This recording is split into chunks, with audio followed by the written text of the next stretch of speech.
Shalom saudara yang terkasih dalam Tuhan Yesus Kristus. Selamat datang di ibadah online GPB Amanat Agung Kalasan Yogyakarta.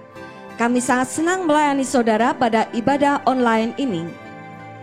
Jika tayangan ini memberkati saudara, jangan lupa klik subscribe, like, bagikan, dan komen agar channel ini semakin berkembang dan memberkati banyak orang. Jika saudara ingin memberikan persembahan untuk pekerjaan Tuhan di gereja kami, saudara bisa mengirimkannya melalui nomor rekening yang tertera di bawah ini dan bukti transfernya bisa dikirim ke nomor WA di bawah ini.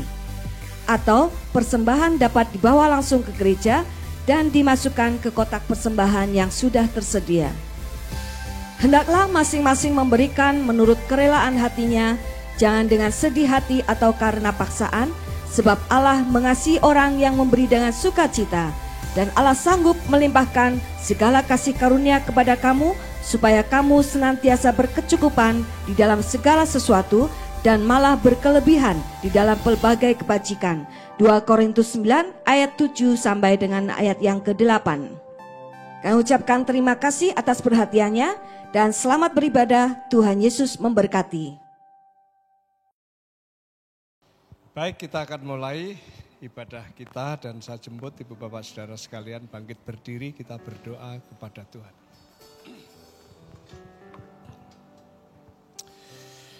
Di hadapan Tuhan kita mengaku bahwa sumber pertolongan kita satu-satunya datang dari Tuhan Allah.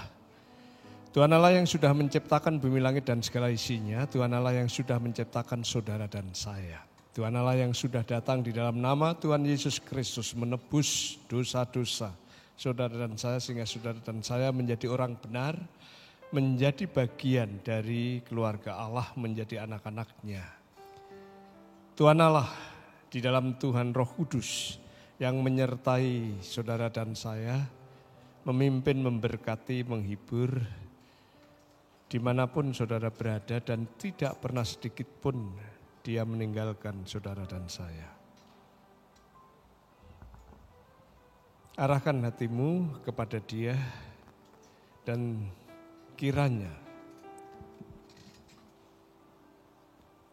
damai sejahtera Tuhan Yesus Kristus, Allah Bapa dan Roh Kudus menyertai kita sekalian, memperkenan kita sekalian, sehingga ibadah ini mempermuliakan Dia, dan kita semua diberkati. Di dalam nama Tuhan Yesus Kristus, ibadah ini kami persembahkan. Haleluya. Amin. Masih tetap dalam sikap doa, kita mau menyembah Tuhan pagi hari ini. Anak domba yang disembelih di atas kayu salib datang untuk menebus hidup kita dan menghapus dosa-dosa kita. Layak disembah, layak dipuji dan ditinggikan.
hadirat-Mu Tuhan, kami tunduk menyembah Engkau. Anak domba Allah yang datang ke dunia menyelamatkan kami. Dan sebagai umat tebusan-Mu pagi hari ini kami siap untuk menyembah Engkau Tuhan. Meninggikan Engkau, bahkan mendengarkan Engkau berbicara. Karena itu hadirlah di tengah pujian dan penyembahan kami, di tengah bakti kami. Dan permuliakanlah diri-Mu. Haleluya. Amin. Shalom. Yang bersuka cita lambaikan tangan. Kita mau bersyukur di hadapan Tuhan karena semua kebaikan Tuhan. Bersyukur untuk kasih setia Tuhan.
Puji Tuhan, silahkan duduk kembali. Kita akan membawa korban syukur kita, Ibu Endang akan memimpin di dalam doa. Sebelum kita memberikan yang terbaik untuk Tuhan, saya akan membacakan Yeremia 17 ayat 7. Beginilah bunyi firman Tuhan. Diberkatilah orang yang mengandalkan Tuhan, yang menaruh harapannya pada Tuhan. Di badai topan dunia,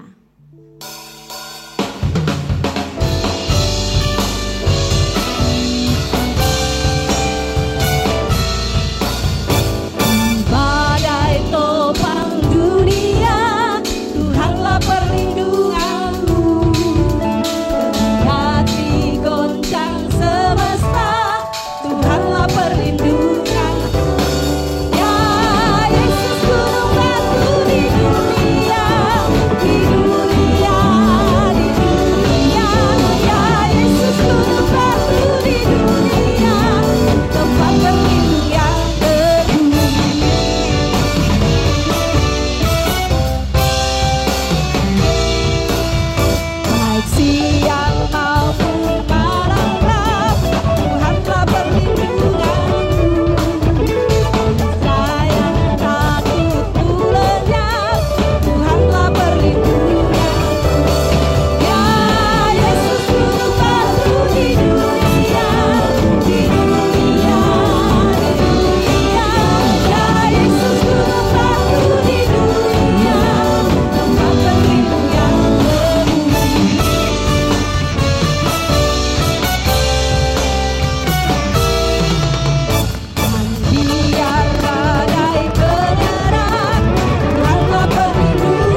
Bapa di surga, terima kasih ya Tuhan atas penyertaan-Mu.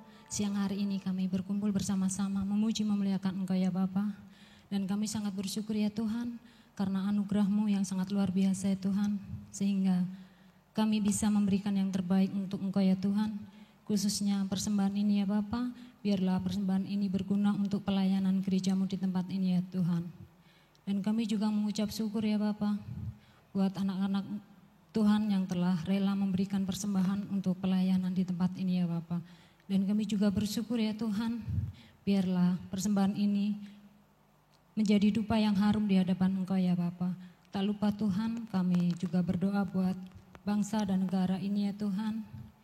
Khususnya pemerintahan Bapak Jokowi sampai staf yang terendah ya Tuhan, sampai ke RT RW ya Bapa.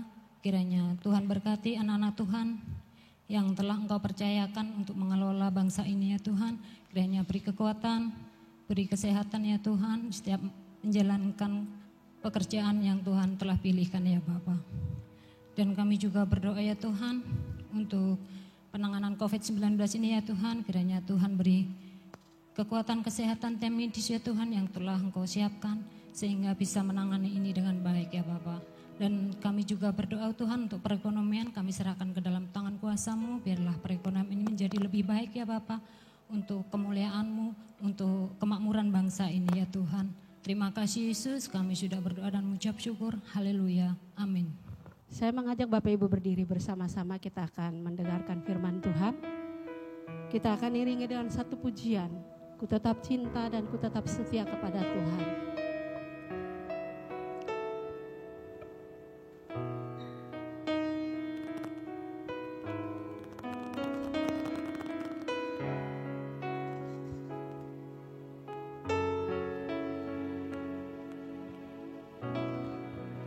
Ku tetap cinta, ku tetap cinta, walau badai datang menerpa, ku tetap cinta.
Mari kita tunduk kepala dan kita berdoa. Bapa yang di surga, kami datang kepadamu berterima kasih karena di tengah-tengah sembah bakti kami percaya Engkau hadir di tengah-tengah kami dan Engkau berkenan berbicara kepada kami melalui uraian kebenaran firman-Mu. Oleh karena itu Bapa, kami berdoa kiranya Roh Kudus menguasai kami semua, baik hamba-Mu yang menyampaikan, yang memberitakan maupun kami semua yang akan mendengarkan di gedung ini. Bahkan di mana saja teman-teman kami berada dan menyaksikan secara online, Engkau urapi dengan kuasa surgawi sehingga kebenaran firman-Mu ini bisa kami pahami sesuai dengan konteks kehidupan kami dan kami bisa menerapkan di dalam hari kesehari. Terima kasih Bapa di surga, kami serahkan pemberitaan firman-Mu dari awal, tengah, sampai akhir di dalam nama Tuhan Yesus. Haleluya, amin. Silahkan duduk. Selamat pagi Ibu Bapak dan saudara-saudara yang saya kasih di dalam Tuhan. Kita akan mendengarkan bagian firman Tuhan yang saya beri judul Harta, Agama, dan Cinta. Nah, oleh karena itu, saya ingin mengajak saudara sekalian untuk bersama-sama melihat Alkitab kita ini menceritakan kisah seorang anak muda yang datang kepada Yesus yang bertanya tentang kerajaan surga, tentang hidup yang kekal. Tetapi ada konteks pembicaraan berkenaan dengan harta, agama, cinta yang terkait dengan pokok yang ditanyakan. Mari kita membuka di dalam Injil Matius pasal 19 ayat 16 sampai 22 supaya saudara terlibat. Maka kita akan membaca bersama-sama silih berganti, saya 16, saudara 17 sampai ke ayat yang ke-22. Demikian bunyi firman Tuhan. Ada seorang datang kepada Yesus dan berkata, Guru, perbuatan baik apakah yang harus kuperbuat untuk memperoleh hidup yang kekal?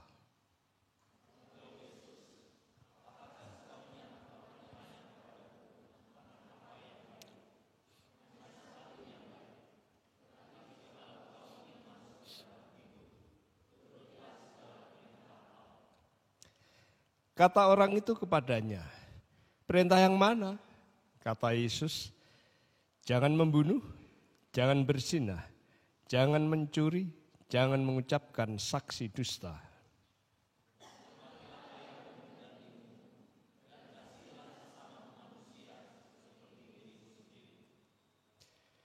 Kata orang muda itu kepadanya, semuanya itu telah kuturuti, apalagi yang masih kurang?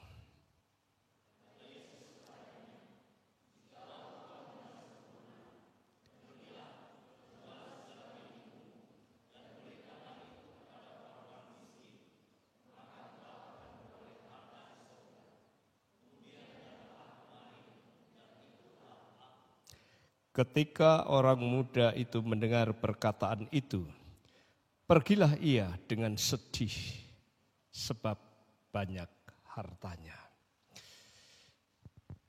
Diberkatilah orang-orang yang sudah membaca dan merenungkan kebenaran firman Tuhan. Kalau kita melihat ayat ini, coba perhatikan seluruh pasal di dalam teks ini. Kalau kita perhatikan, ini adalah pasal yang ke-19, di mana kalau kita coba cermati, ini berbicara tentang masalah-masalah atau problem kehidupan umat manusia dan kita secara umum. Ayat 1 dan 2 berbicara tentang sakit penyakit. Ini adalah problem kehidupan yang mungkin dihadapi oleh manusia. Dan Tuhan Yesus menyelesaikan. Kemudian ayat 3-12 adalah problem tentang perceraian dan kawin lagi. Di situ dibicarakan bagaimana pandangan orang Farisi, ahli Taurat dan pandangan Tuhan Yesus Kristus. Kemudian ada masalah lagi, yaitu masalah anak-anak. Kemudian di situ Tuhan Yesus memberkati anak-anak, ayat 13-15. Kemudian ayat 16-26, di situ adalah problem dari harta benda atau kekayaan. Rupanya kekayaan juga ada masalah juga di situ. Ini orang muda ini berbicara tentang kehidupannya yang banyak harta itu. Kemudian ayat 27 dan 30 di situ adalah upah mengikut Yesus itu seperti apa dibicarakan di sana. Nah, hari ini kita akan melihat masalah yang berkaitan dengan harta kekayaan. Yang ditulis dalam ayat 16-22, saya ambil sampai 22, di mana di sana diceritakan adanya seorang yang muda, yang kaya raya, yang datang kepada Tuhan Yesus.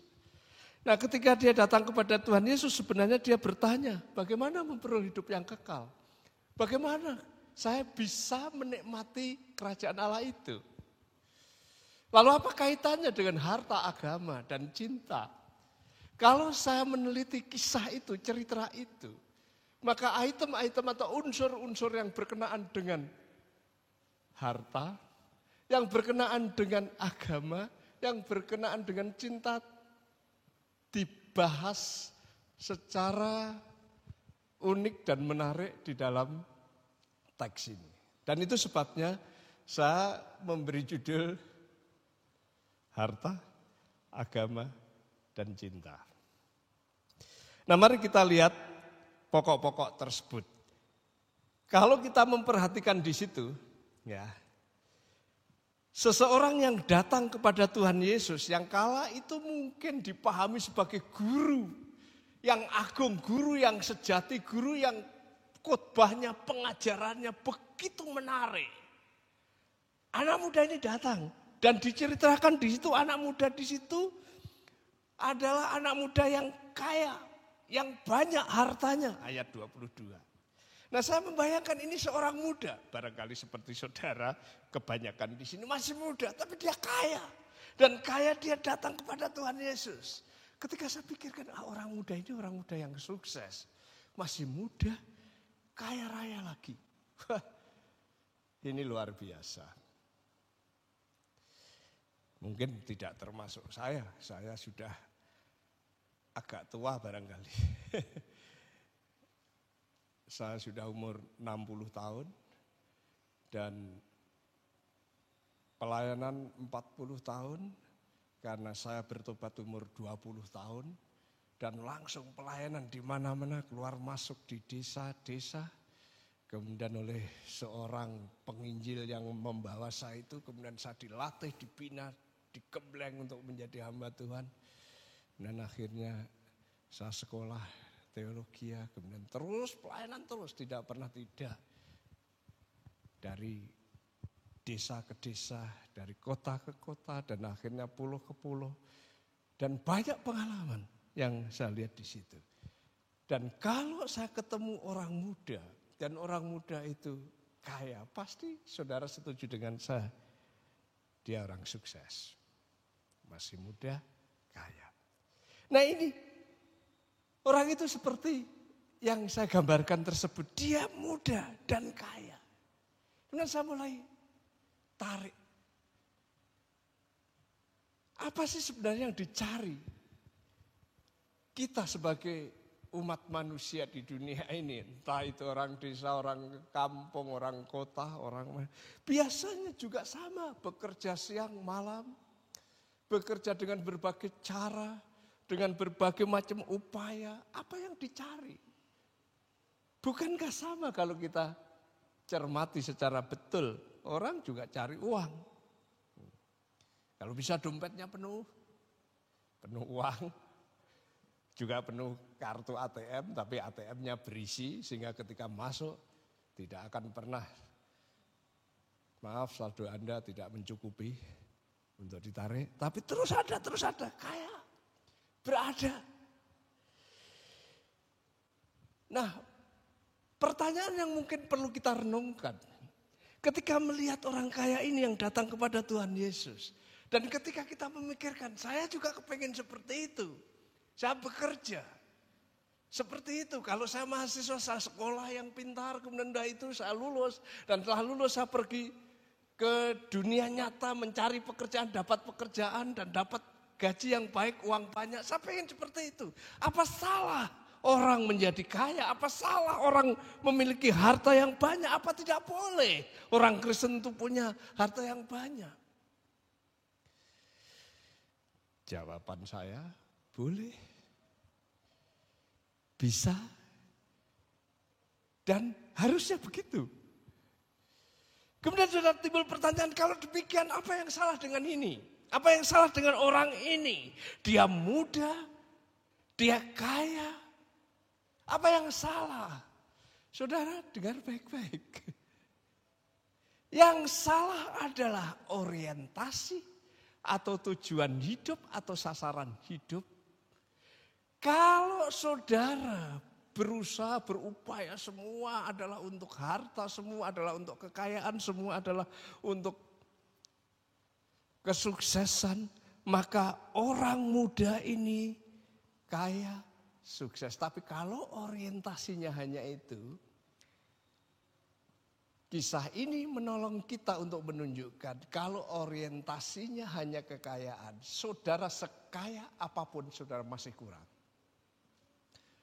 Saudara sehebat apapun saudara masih kurang. Orang ini muda, kaya, sukses, tapi masih kurang. Masih ada sesuatu yang kosong, masih ada sesuatu. Kok kayaknya masih ada yang tidak terpenuhi? Apa ini? Saya ingin sesuatu. Saya sudah kaya, pemuda ini. Kalau bicara sakit penyakit, kalau saya sakit, enggak perlu BPJS, saya bisa bayar. Dokter, rumah sakit sebanyak apapun, saya kaya.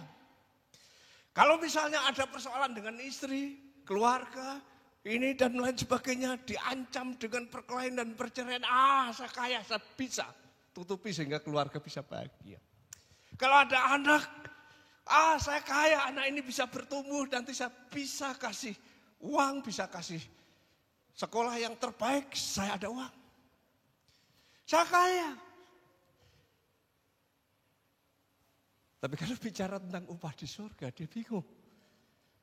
Kalau bicara tentang hidup yang kekal, ya saya bisa. Kalau ada sakit penyakit bisa bayar. Kalau ada keluarga, saya bisa menciptakan keluarga yang cukup uang, banyak, baik. Saya kalau ada anak-anak cukup baik, tapi saya bisa enggak hidup terus. Tidak pernah sakit, keluarga bahagia terus, anak-anak tumbuh terus, dan saya hidup terus, bisa enggak?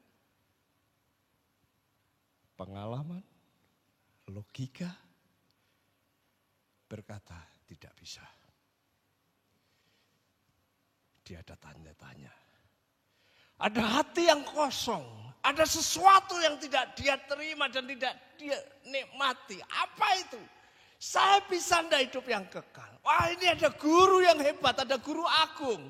Namanya Yesus. Banyak orang berbondong-bondong mendengarkan dia. Saya akan cari dia, saya akan datang kepadanya dan saya akan bertanya. Bagaimana? Apa yang harus aku perbuat? Apa yang harus aku lakukan supaya saya memperoleh hidup yang kekal? Nah, kira-kira ini pergumulan anak muda waktu itu. Jadi dia sukses, dia kaya, tapi masih ada sesuatu yang kosong. Dia enggak tahu hidup terus itu gimana, dia enggak tahu hidup kekal itu gimana. Menikmati karya-karya abadi yang terus menerus itu gimana. Ini ada guru, kemudian dengan kebingungannya dia tanya, perbuatan baik apakah? Ya guru, mungkin seperti itu. Yang harus aku perbuat. Saya ada kekosongan, saya enggak tahu hidup kekal itu. Hidupku ini pasti nanti berakhir dengan kematian. Saya tidak mau itu.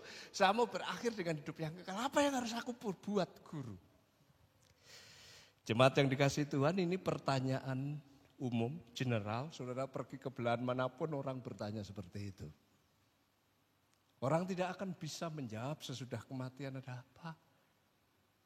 Saya hidup atau mati, saya nggak tahu.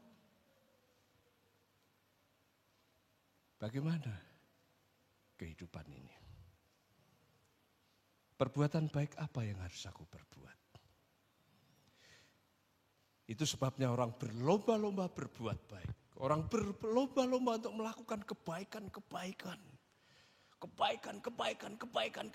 Supaya nanti kalau toh mati saya diberi kehidupan yang abadi. Perbuatan baik apakah yang harus aku perbuat supaya aku hidup kekal? Yang menarik, saudara bisa perhatikan, dia punya harta, tapi dia tidak bisa membeli hidup yang kekal. Dia punya harta, tapi dia tidak sampai kepada kepuasan hati karena ada kehidupan yang kekal yang dia tidak tahu. Dia bertanya kepada Tuhan Yesus. Dan Tuhan Yesus jawabnya sederhana. Kalau kamu mau hidup kekal, itu hidupnya Tuhan, kerajaan Tuhan, ya kamu ikuti perintah-perintah Tuhan. Kamu beragama yang baik, barangkali seperti itu kalau zaman sekarang. Perhatikan di dalam ayat 18, 19, 20. Jawaban Tuhan kepada orang itu, karena orang itu bertanya, perintah yang mana Tuhan? Yesus berkata, jangan membunuh, jangan berzina, jangan mencuri, jangan mengucap saksi dusta, hormatilah ayahmu dan ibumu, kasihlah sesamamu manusia seperti dirimu sendiri. Yang menarik bagi saya di sini, orang muda itu berkata, semuanya itu sudah kuturuti, semua itu telah kuturuti, apalagi yang masih kurang. Hebat. Tuhan Yesus berkata, kalau kamu mau hidup yang kekal, hartamu belum bisa dapat jawaban, coba lakukan perintah Tuhan ini. Dan Tuhan di sini menyatakan perintah yang disampaikan seperti sebagaimana hukum Taurat. Dan yang menarik yang disampaikan Tuhan Yesus di sini bukan perintah yang vertikal, tapi perintah yang horizontal. Tuhan Yesus berkata, jangan membunuh, jangan berzina, jangan mencuri, jangan mengucapkan saksi dusta, hormatilah kedua orang tuamu, barangkali seperti itu, kasihlah sesamamu. Dan orang ini, itu sudah saya lakukan, saya sudah kerjakan itu semua dengan baik, kurang apa lagi? Saya ketika memikirkan ini, kenapa Tuhan Yesus tidak berkata, jangan ada Allah lain di hadapanku. Jangan menyembah. Kenapa dia berkata?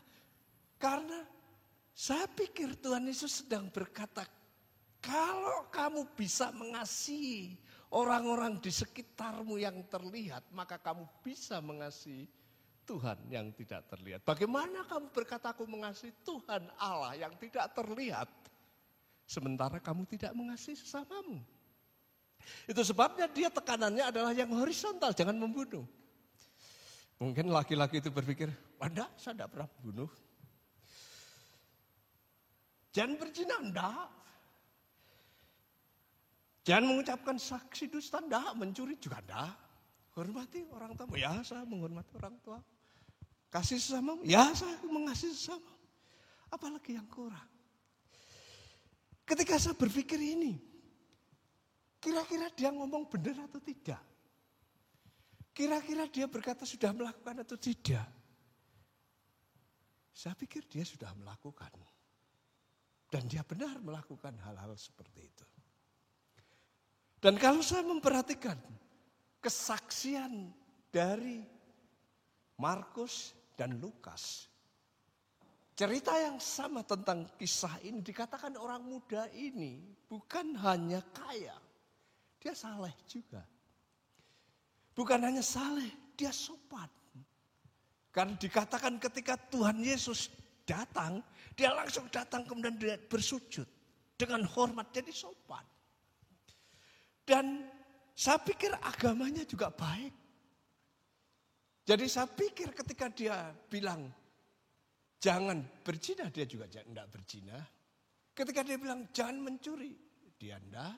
Jangan membunuh, apalagi kecuali mungkin membunuh nyamuk di sini pak gitu. Saya pikir dia menghormati orang tua juga. Tetapi persoalannya kenapa masih ada masalah? Masalahnya juga masalah hidup yang kekal, masalahnya adalah masalah surga. Kenapa masih ada masalah? Ya, saya membayangkan harta, oke, enggak punya jawaban. Nah sekarang saya agama. Tapi ternyata agama juga enggak ada jawaban, ada masalah. Saya belum dapat hidup kekal itu, saya belum mengalami kerajaan Tuhan itu, saya belum menikmati itu. Saya sudah beragama melakukan itu, saya belum menikmati itu. Hartaku enggak bisa mendapat jawaban itu. Agamaku juga kelihatannya di sini, Yesus. Saya sudah lakukan itu Tuhan. Apa yang kurang kok saya masih kosong? Jemaat yang saya kasih, laki-laki ini, saya pikir dia hidup beragamanya, hidup agama yang benar. Tetapi dalam menjalankannya, dia menjalankan agama secara harafiah, jasmaniah, kewajiban semata, dan tidak ada cinta. Itu sebabnya tidak berharga atau sia-sia. Dengar baik-baik supaya saudara tidak salah. Dia mengerjakan agamanya harafiah. Dalam pengertian apa? Misalnya kalau jangan membunuh. Apa sih maksudnya membunuh? Membunuh adalah tidak membunuh manusia. Ini. Dia melakukan. Harafiah dia tidak betul-betul tidak pernah melakukan membunuh manusia. Jadi tidak. Secara harafiah jasmaniah juga. Taruhlah misalnya hormati orang tua, dia hormati betul. Hormati itu gimana? Misalnya harus begini, ya dia begini. Harafiah badannya, ya. Kewajiban, iya.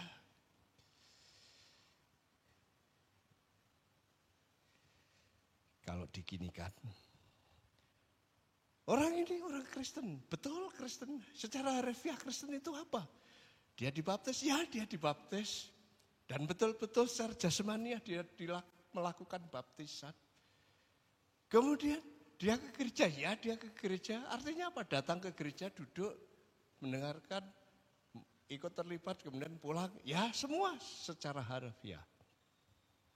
Bahkan secara kewajiban wajib membayar. Misalnya persembahan, ya saya membayar. Jumlahnya ya sama, pokoknya saya bayar, kewajiban. Tapi dengar baik-baik. Hidup agamamu, kalau kamu hanya lakukan secara harafiah, secara jasmaniah dan kewajiban semata-mata, tetapi tidak dilandasi kepada cinta. Cinta kepada Allah yang sudah mencintai kamu. Maka sebenarnya sia-sia. Ini yang terjadi, ini kasus seorang pemuda itu. Dia kaya, dia hidup beragama baik tapi dia tidak ada cinta kepada Tuhan, apalagi sesama.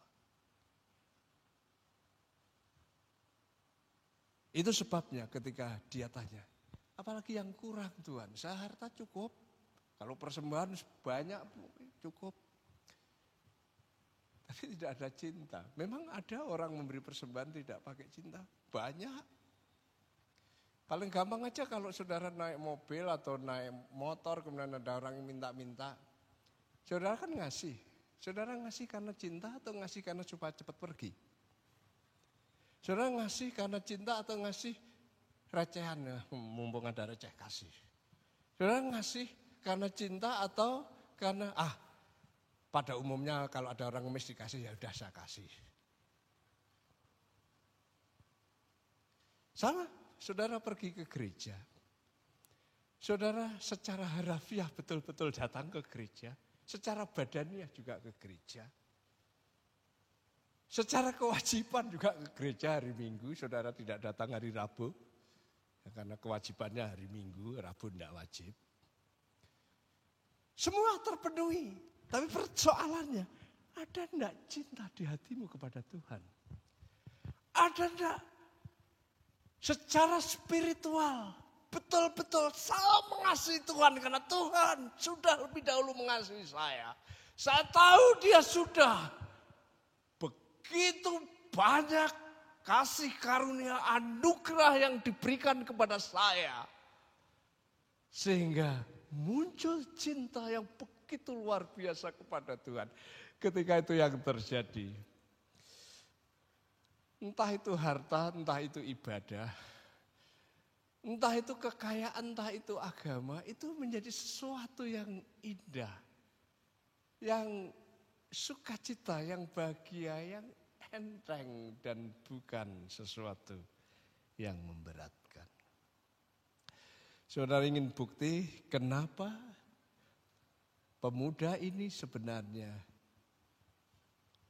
agamanya tidak dilandasi dengan cinta. Coba lihat jawaban Tuhan Yesus. Tuhan Yesus berkata begini. Saya membayangkan kalau Tuhan Yesus orang sekarang, oke, kamu baik karena kaya. Oke, kamu hebat karena kamu agamamu baik. Dan kamu mengasihi sesamamu baik-baik itu oke, saya setuju. Sekarang ini saya membayangkan ini seperti orang ditaruh pisau di leher di sini untuk memilih hidup atau mati. Jadi Tuhan Yesus, oke, hartamu itu jual semua. Semua Tuhan, ya. Terus bagikan kepada orang-orang miskin. Kamu cinta sama orang miskin toh? Ya bagikan, semuanya bagi. Oke, kamu cinta aku kan? Ya. Sudah itu ikut aku. Ngerti? Ini seperti kamu mati atau hidup kan gitu. Oke. Jual, semua hartamu jual. Habiskan. Kemudian hasil penjualannya bagi orang miskin. Kan kamu cinta sesama, bagi sama orang miskin. Udah selesai. Sekarang kamu kan cinta aku, cinta Tuhan. Oke, ikut aku. Tapi apa yang dilakukan oleh laki-laki itu? Saudara bisa lihat di sini. Ketika orang muda itu mendengar perkataan itu, pergilah dia dengan sedih. Sebab lihat di sini banyak hartanya. Jadi bukan cinta yang di hatinya sebenarnya. Oke, jualah hartamu. Kalau dia betul-betul cinta kepada sesama, suruh membagi kepada sesama, dia senang hati membagi sesama.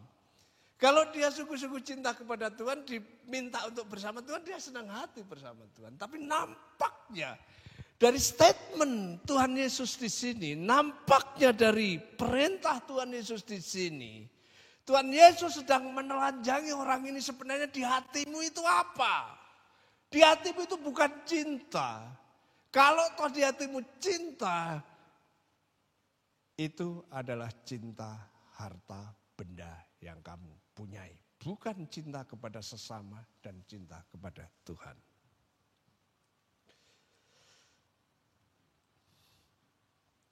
Yang ada di hati orang muda ini sebenarnya harta dan bukan cinta. Kalau kita perhatikan di situ, dia lebih memilih hartanya daripada cinta sesama. Dia lebih milih hartanya daripada cinta kepada Tuhan. Dengar baik-baik. Apakah orang Kristen tidak boleh banyak harta? Jangan salah. Boleh. Tetapi bukan itu orientasinya.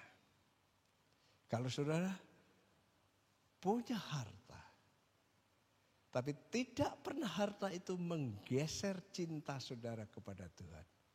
Sebaliknya harta itu saudara pakai untuk mewujud nyatakan cinta saudara kepada Tuhan. Itu yang Tuhan mau. Apakah Tuhan tidak suka dengan orang yang rajin ke gereja, yang ini yang beragama dengan boleh, sangat baik. Tapi jangan hanya harafiah, badaniah, kewajiban semata-mata, tapi yang dilandasi cinta kepada Tuhan. Jadi kalau saya ke gereja, bukan semata-mata pada umumnya kayak gitu. Bukan semata-mata ini kewajiban, bukan semata-mata ini badannya, tapi karena saya cinta Tuhan. Karena saya mengasihi Tuhan. Kalau saya melakukan pelayanan apapun, landasannya adalah karena cinta kepada Tuhan. Rasul Paulus dengan gaya yang sedikit berbeda. Bahkan kalau saya mengorbankan apapun, harta benda, tenaga, bahkan nyawa sekalipun, kata Paulus, tanpa cinta tidak ada gunanya. Harta plus agama minus cinta tak berharga, sia-sia. Saudara boleh lupa semua khotbah saya hari ini. Tapi ini garis bawahi. Harta plus agama tanpa cinta tak berharga, sia-sia. Tetapi cinta kepada Tuhan. Cinta Tuhan. Kita tahu bahwa Tuhan sudah cinta kepada kita begitu dahsyat. Dia datang ke dunia mati menebus dosa saya. Cintanya begitu luar biasa karena dia menebus dosa saya. Dia bangkit. Memberikan kehidupan yang berarti kepada saya. Cintanya begitu luar biasa. Dia naik ke surga menyediakan tempat. Cintanya begitu luar biasa. Saya yang berdosa diampuni. Saya diberi hidup yang berarti, tapi saya juga diberi kehidupan yang abadi. Cintanya begitu luar biasa. Oleh karena itu Tuhan, saya akan mencintaimu dengan sepenuh hati. Saya akan mencintaimu apapun yang terjadi. Cintaku kepadamu tidak akan pernah berubah. Kaya atau miskin, ku persembahkan cintaku kepadamu. Situasi sulit apapun, kondisi apapun, tantangan apapun, tapi cinta kepada Tuhan. Karena kesadaran, pengetahuan, keyakinan bahwa Dia lebih dahulu mencintai kita. Menjadi motor penggerak yang tidak pernah berhenti. Apalagi mundur. Maju terus. Dan itu kerajaan Tuhan terjadi di dalam dirimu. Harta, agama, tanpa cinta kepada Tuhan tak berharga, sia-sia. Tapi cinta Tuhan, disitulah kerajaan Tuhan terjadi. Mari kita berdoa. Sementara kita tunduk kepala, cobalah evaluasi diri sendiri. Selama ini, saudara berupaya mencari harta di dunia ini. Saudara berusaha untuk hidup beragama lebih baik. Firman Tuhan hari ini mengingatkan kita, tanpa cinta kepada Tuhan, sebenarnya itu tak berharga. Tapi kalau cintamu kepada Tuhan begitu dahsyat, maka hartamu, agamamu itu menjadi sesuatu yang indah, harmoni yang Tuhan kenan. Siapkan hatimu untuk masuk perjamuan Tuhan, dan saya minta petugas perjamuan Tuhan maju ke depan. Sementara jemaat terus berdoa supaya kita dipenuhi dengan cinta Tuhan, sehingga apapun kehidupan yang kita hadapi, pelayanan macam apapun yang dipercayakan kepada kita, kita akan lakukan sebagai wujud nyata cinta kita kepada Tuhan. Karena harta dan agama tanpa cinta sia-sia. Tapi cinta Tuhan adalah segalanya, karena dari situ kerajaan Tuhan akan nyata. Dengarkan firman Tuhan berkenaan dengan perjamuan ini.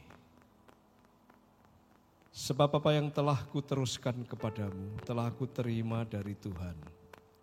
Yaitu bahwa Tuhan Yesus pada malam waktu ia diserahkan, mengambil roti dan sesudah itu ia mengucap syukur atasnya, memecah-mecahkannya dan berkata, inilah tubuhku yang diserahkan bagi kamu, perbuatlah ini menjadi peringatan akan aku.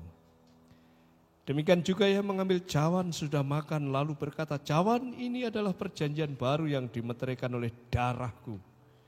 Perbuatlah ini setiap kali kamu meminumnya menjadi peringatan akan aku. Haleluya. Kita akan menerima roti dan anggur dan nanti kita akan makan dan minum bersama-sama.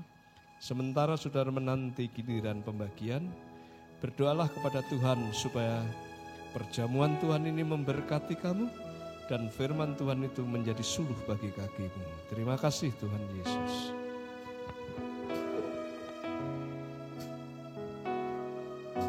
Pada kaki salib Yesus.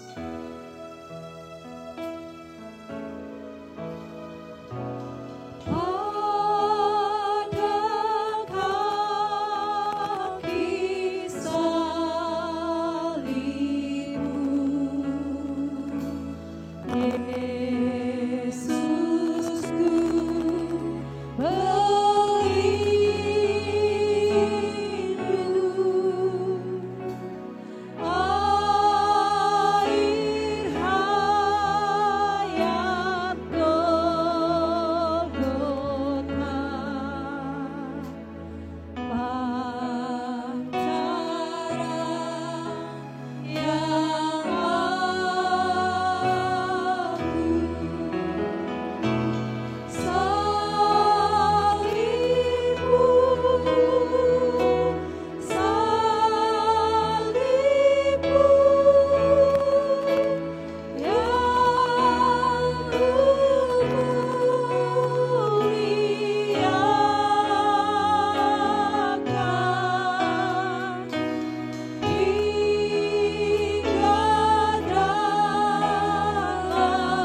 Jemaat yang dikasih Tuhan, kalau saudara sudah menerima roti dan anggur, saya mengajak saudara buka dan ambil roti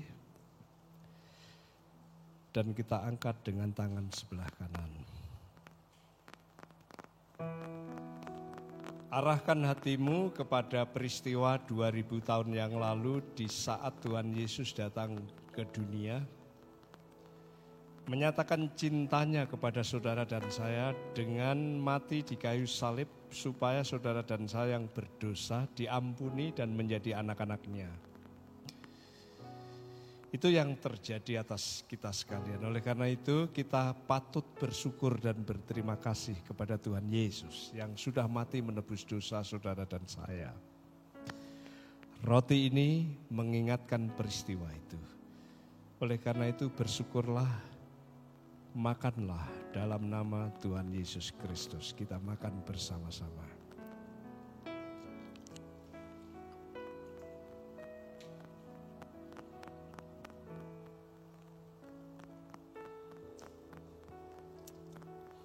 Kalau sudah, buka anggur gelas kecil itu dan angkat dengan tangan sebelah kanan.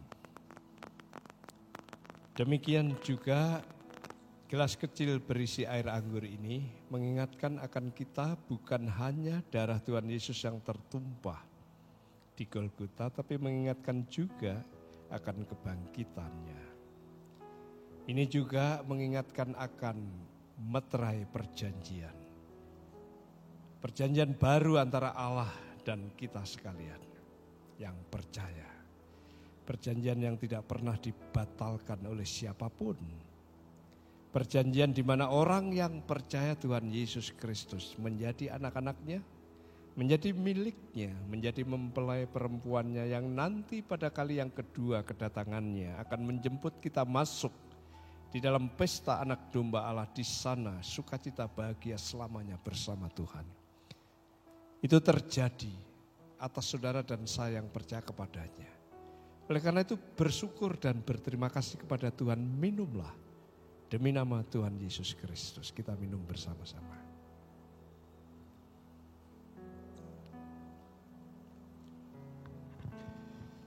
Haleluya, terima kasih Tuhan Yesus atas perjamuan Tuhan ini. Engkau memberkati kami semua, memberkati anak-anak-Mu. Kalau ada persoalan, masalah kehidupan kami, Tuhan Engkau menjawabnya. Engkau memberikan way out, Engkau menolong kami sehingga kami sungguh-sungguh menjadi anak-Mu yang diberkati.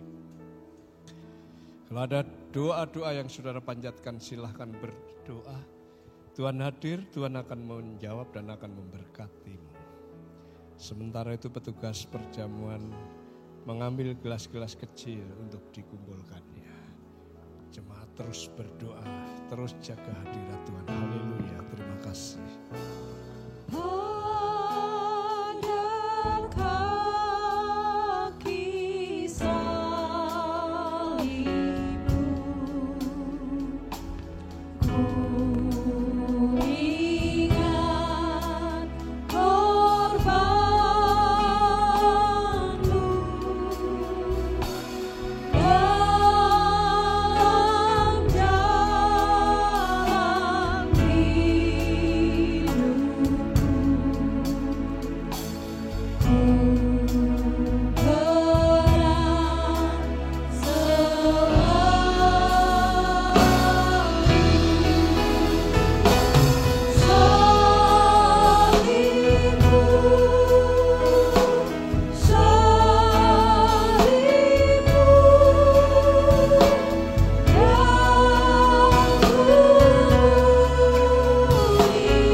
Kita tunduk kepala dan berdoa. Bapa yang di sorga, kami berterima kasih atas kehadiran Tuhan bagi kami sekalian. Terima kasih atas puji-pujian, atas doa-doa. Terima kasih secara khusus atas kebenaran firman-Mu dan perjamuan bersama-Mu. Bapa, kiranya ini menguatkan kami, menolong kami terus ada di dalam hadirat Tuhan dan berkat Tuhan. Makasih atas pemeliharaan Tuhan, Engkau yang akan memberikan kesehatan bagi kami. Tubuh jiwa kami sehat oleh karena pertolongan Tuhan. Engkau memberkati kehidupan kami, bahkan dimanapun kami berada, Tuhan berkati kami. Jemaat yang dikasihi Tuhan, bukalah hatimu dan terimalah berkat yang daripadanya. Kiranya damai sejahtera dari Tuhan Yesus Kristus, kuasa Allah, mujizat dari Allah yang Maha Tinggi, Roh Kudus dengan penghiburan dan pendampingan kepadamu senantiasa akan memberkati kehidupanmu. Sehingga dimanapun kamu berada, entah kamu yang masih belajar kuliah, yang sudah bekerja, dimanapun kamu berada, yang belum berkeluarga, yang sudah berkeluarga, yang punya anak, yang punya cucu, dimanapun berada, diberkatilah kamu, sehingga engkau mempermuliakan Tuhan dan memberkati yang lain. Terimalah berkat itu dalam nama Tuhan Yesus. Haleluya. Amin.